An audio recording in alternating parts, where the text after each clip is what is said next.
मंत्रिमंडल के विस्तार से जिस प्रकार से सदस्य अनुपस्थित रहे, जो हम लोगों के बीच में जो विधानसभा में लॉबी में जो चर्चा होती है उससे स्पष्ट है कि नाराजगी तो बहुत। ये जो घटनाक्रम है उससे स्पष्ट है कि इन सारे सीनियर लीडरों को एक लाइन से दरकिनार कर दिया गया है। उससे स्पष्ट है कि इनका भविष्य राजनीति में नहीं है।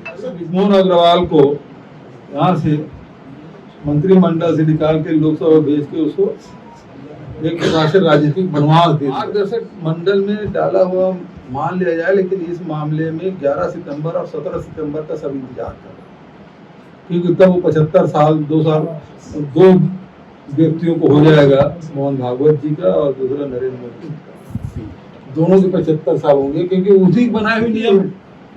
ये न मजबूरी है न आवश्यकता है। मंत्रिमंडल उनको बनाना है, किस प्रकार से बनाते उनका लोग। लेकिन पुराने मंत्री में एक केदार कश्यप है, दूसरा रामविचार नेता है।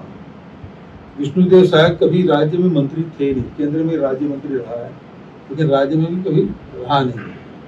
इस प्रकार से देखा जाए तो 2 पुराने मंत्री हैं, बचत सब 10 के 10 नए हैं। तो जो मैंने कहा ना कि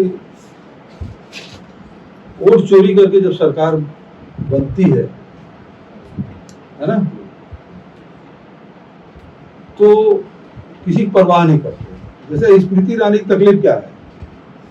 स्मृति ईरानी जी की तकलीफ ये, उसके पहले भी चुनाव हारी थी, लेकिन इस प्रकार से वो राजनीति छोड़ के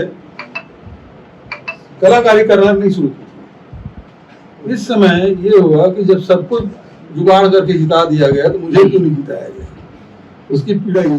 आज प्रधानमंत्री के बारे में जो भी इसको ला रहे हैं, बता रहे हैं कि हम बहुत उदार हैं। आपको याद होगा 2024 के चुनाव में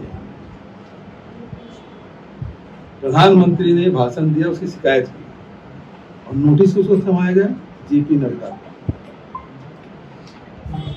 तो अब स्वायत्त शासित संस्थाओं के में रीढ़ की हड्डी बची नहीं है जिससे उम्मीद की जाए तो इस प्रकार से कोई फैसला कर ले। क्या कहा जा सकता है?